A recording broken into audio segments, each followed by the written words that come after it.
All right, guys, welcome back. This is Mr. E, and welcome to part 3 of identifying parts of an algebraic expression. A lot of vocabulary. Hope you're taking good notes, and we'll be sure to practice this afterwards, but just make sure you're taking good notes. Let's get started.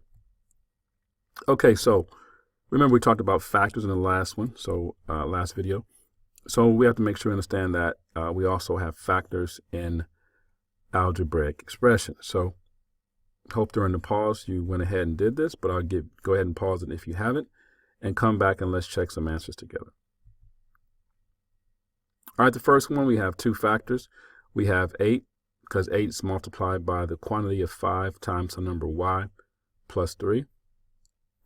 Our coefficient, the number attached to the variable, or the number multiplied by the variable, is 5. Only variable we have in this expression is y. And our constant terms are 8 and 3. 8 is not attached to anything, nor is 3. Not attached to a variable, I'm sorry. Okay. So number y squared plus 6 times the quantity of 5 minus 4 times z. My factors are 6.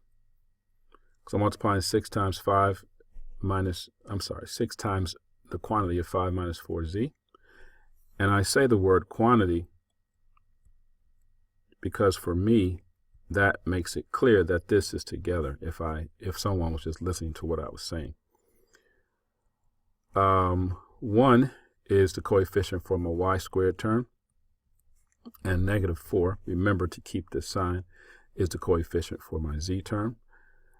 My variables again are y. My variables in this problem are y and z, and my constant are 5 and 6, not attached to a variable.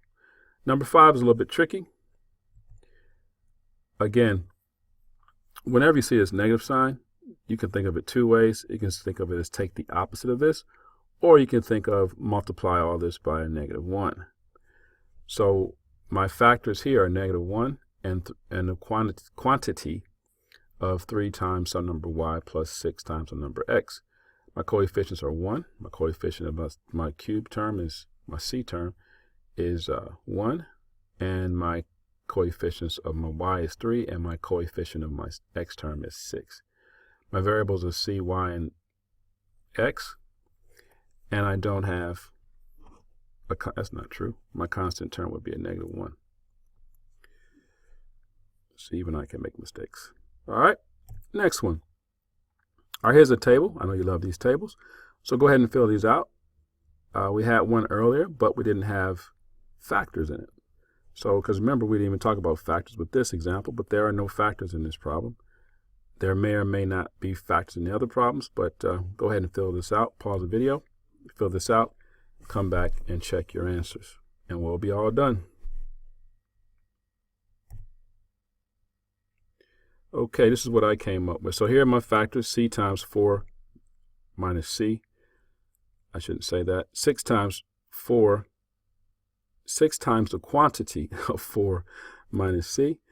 My terms are 6, 4, and -c. My factors are 6, 4, and minus c. My coefficient on my c term is -1. C is my variable. 6 and 4 are my constants. So one of the keys I want you to know from this section of the videos is that there are no factors here, but there are factors here. 7 times the quantity of 2 minus 5x. And go ahead and check the rest of your answers against these.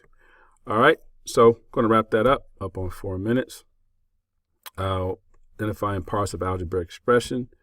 Kind of separated into two parts. One was with factors, one without. So if you had this expression, for example, you would have had your terms are 2 times x squared, 4, y, and -9. Your variables are x and y, coefficients 2 and 1. Your constants are 4 and 9. But this one has factors, 4 times y minus 9. 4 times the quantity of y minus 9. Sorry about that again. All right, end of the lesson. 5 minutes.